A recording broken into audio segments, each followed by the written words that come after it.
The film starts as a cargo ship is being raided by criminals during a storm.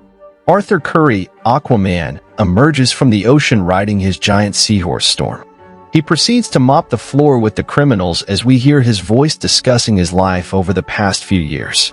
After defeating his brother Orm, Ocean Master, Arthur is now king of Atlantis, a job he finds boring.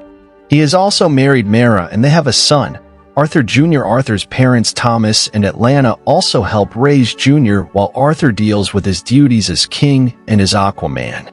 Jr. is also shown to have inherited Arthur's ability to communicate with underwater creatures.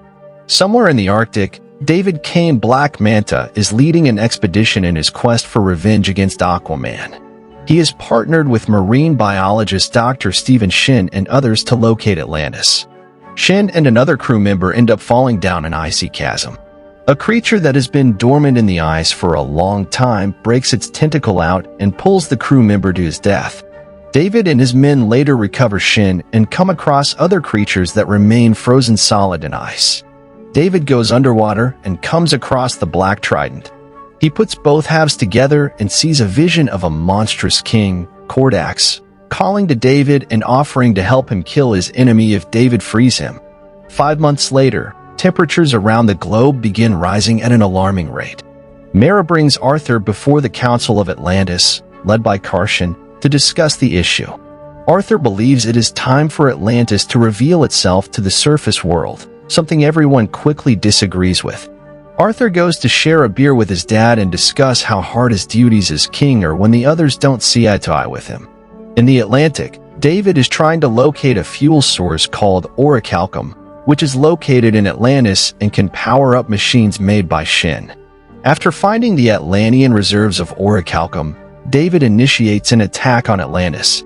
Atlanta and Mara come in to defend the kingdom and fight Black Manta, but he uses his laser helmet to incapacitate Mara. Before he can kill her, Aquaman arrives for a fight. Manta wields the Black Trident, giving him greater strength and power without his suit. Arthur pursues David, but he uses a device on his ship to emit a sonic pulse that knocks Arthur out.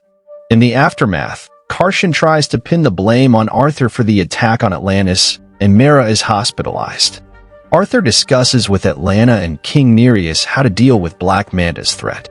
They determine that David is using the orichalcum to cause the spike in temperatures around the world.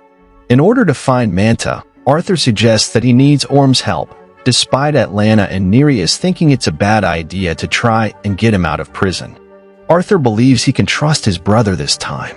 Arthur uses a stealth suit to get into the prison in the Fisherman Kingdom, along with a cephalopod called Topo who is good at camouflage. Orm has been deprived of most of his water, leaving him emaciated and weakened. Arthur reaches his brother and fights off the cruel guards before freeing Orm, who is none too happy to see Arthur. The two take control of 2 large beasts that bring them back up to the surface. More guards go after the brothers, but Orm manages to reach the beach and regain his strength, allowing him to take down the guards. Arthur and Orm then retreat into the ocean before reinforcements arrive. The brothers travel to an underwater pirate sanctuary called the Sunken Citadel. They approach a crime boss called Kingfish for information on how to find David. When Kingfish refuses to help, Arthur and Orm fight as goons before Arthur sticks a helmet on Kingfish's head to drain the water from it until he admits that he has heard talks of Manta hiding out in a dormant volcano called Devil's Deep. After getting enough info, Arthur breaks the helmet and flees with Orm. Shin comes upon David talking in the mirror to Kordax, though the image of the evil king disappears before Shin can see him. After David leaves the room, Shin touches the Black Trident and sees the visions of Kordax. David threatens Shin if he continues to snoop into his affairs. Arthur and Orm come to an island where Devil's Deep is located, surrounded by a vast jungle. They see that a lot of the plant and animal life has mutated, so they run from a group of giant insects. Arthur body slams a statue to create a bridge for him and Orm to get across, and they push the statue over the ledge to send the insects to their deaths. Arthur and Orm continue bickering on the way to their destination, but eventually find Manta's base before knocking out some of his men. Shin finds them and asks to join them since he didn't realize how insane and dangerous David really is. Before Shin can explain what is going on, David's right-hand woman Stingray blasts through the door, rendering Shin unconscious. The villains pursue the brothers, with Stingray controlling a large robot with tentacles to go after them.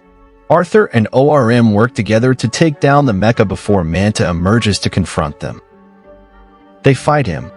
Orm is able to grab Manta's black trident, causing him to see some visions. But before he can kill Orm, Atlantean forces led by Nereus attack and destroy the base. Manta and his goons escape after using the sonic pulse on Arthur again, but he is saved by Mera. Everyone recovers on the surface, where Orm starts to tell Arthur what he knows of the Black Trident since he briefly got his hands on it while fighting Manta.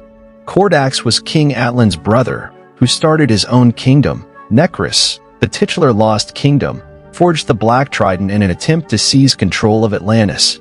It ended up corrupting him and turned Kordax and his subjects into monsters.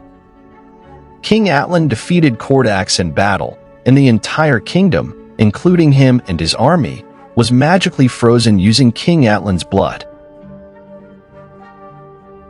In order to free Kordax, blood from a direct descendant of Atlan must be used, meaning Manta can go for Arthur, Orm, Atlanta, or Arthur Jr. Sure enough, Manta arrives in Amnesty Bay and attacks Thomas in his own home before kidnapping Jr. and setting the house on fire. Arthur rescues his father and leaves him with Atlanta to care for him.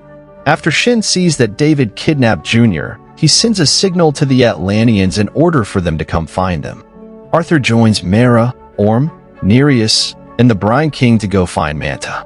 David and Stingray locate Necrus, and he prepares to take Jr. to Kordax's throne. Arthur summons the creatures of the deep to aid him. The sea creatures overload the frequencies in the villain's base, causing an explosion and killing Stingray and other goons. Manta and Shin enter the Necrus Kingdom. Just before Manta prepares to use Junior's blood, Shin instead gives him a bag with a bomb in it while he takes Junior to safety. After mowing through other goons, Arthur and Orm confront Manta. At this point, when Manta throws Arthur down and tries to stab him with the Black Trident, Mera attacks Manta. When taking Mera Jr., Manta got up and threw the Black Trident at Mera. That time, Orm grabs the Trident, and Kordax begins to control Orm. At the same time, Black Manta's power is transferred to Orm. He begins attacking Arthur.